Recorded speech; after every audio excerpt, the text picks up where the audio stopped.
अस्सलाम वालेकुम नाज़रीन, मेहरान टीवी सां गॾु मां आहियां सरदार अली इलाइक़ो ऐं असां सां गॾु साथ ॾींदो न्यूज़ एंकर मुबशर सोलंगी। सभ खां पहिरियों हिकु नज़र हेडलाइंस ते। पीपी चेयरमैन बिलावल भुट्टो ज़रदारी चयो आहे त मुल्क में सियासी इस्तेहकाम लाइ सदर आसिफ अली ज़रदारी खे किरदारु अदा करणो पवंदो। समूरी सियासी पार्टियुनि खे हिकु नुक़्ते ते सदर ज़रदारी गॾु करे सघे थो।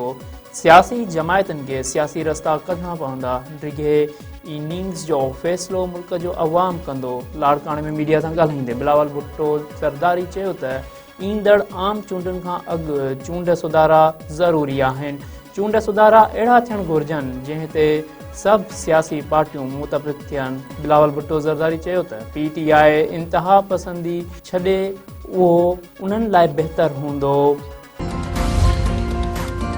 अफ़गानिस्तान जे घरू वज़ीर पाकिस्तान सां मुफ़ाहमत जो इशारो ॾेई छॾियो। घरू वज़ीर सिराजुद्दीन हक़ानी चयो आहे त संदसि मुल्क कंहिं बि रियासत लाइ ख़तरो न आहे। तालिबान क़यादत आलमी बिरादरीअ सां बेइतमादी ऐं ग़लति फ़हमी ख़तमु करण लाइ पाइदार हल ॻोल्हण जी कोशिश में रुधल आहिनि।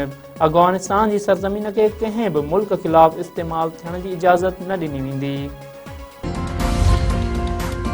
MQM अॻवान ऐं वफ़ाक़ी वज़ीर मुस्तफ़ा कमाल MQM बानी खे ड्रामेबाज़ करार ॾेई छॾियो। मुस्तफ़ा कमाल चयो आहे त बानी MQM 25 सालनि खां राह खां पैसा वठी दहशतगर्दी कराईंदो रहियो। इमरान फारूक खे लंडन में हिन क़तल करायो। कातिलनि पारां इमरान फारूक खे क़तल करे बानी MQM खे सालगिरह जो तोहफ़ो ॾिनो वियो। बानी MQM ड्रामेबाज़ आहे। हू मगरमच्छ वारा ॻोढ़ा ॻाढ़े कारकुननि खे गुमराह कंदो हो। कराची में औरत समेत 3 ॿारनि जा फाहो खाधल लाश हथ। सोहराब ॻोठ भरिसां हिकु घर मां औरत समेत 3 मासूम ॿारनि जा फाहो खाधल लाश मिलिया। पुलिस मूजिबि फ़ौत थियल औरत जी सुञाणप 30 वरियनि जी फातिमा ज़ाल नजीबुल्ला तौर थी आहे। ॿारनि में 10 वरियनि जो सोनम ऐं 3 वरियनि जी आरज़ू ऐं नंढो पुटु अरमान शामिल। पुलिस औरत जे मुड़ुस खे गिरफ़्तार करे वरितो। शिकारपुर वेझो महर जतोई तकरार तां घोट समेत 3 ॼणा गोलियूं हणी क़तल। 2 ज़ख़्मी हथियारबंदनि जी रुस्तम खां जेकमाबाद वेंदड़ महर बिरादरीअ जे ॼञ ते फायरिंग। घोट अल्ताफ़ अली संदसि नंढो भाउ मोहम्मद हसन ऐं ड्राइवर मोहम्मद रमज़ान क़तल। 2 ॼणा ज़ख़्मी थी पिया। पुलिस चयो आहे त वाक़ियो महर जतोई तकरार तां पेश आयो आहे।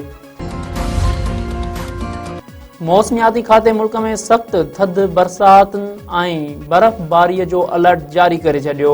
अॼु मुल्क जे केतिरनि ई इलाइक़नि में मौसम थधी ऐं ख़ुश्क रहण जो इम्कान।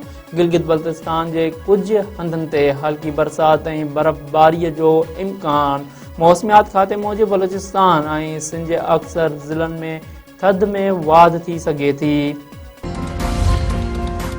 सिंध जे अज़ीम शाइर शेख अयाज़ जे 28वीं वरसी मल्हाई पई वञे। बिरछा जे अदीबनि शाइरनि ऐं नौजवाननि शेख अयाज़ जे मज़ार ते गुलनि जी वर्खां करे खेसि भेटा पेश कई वई।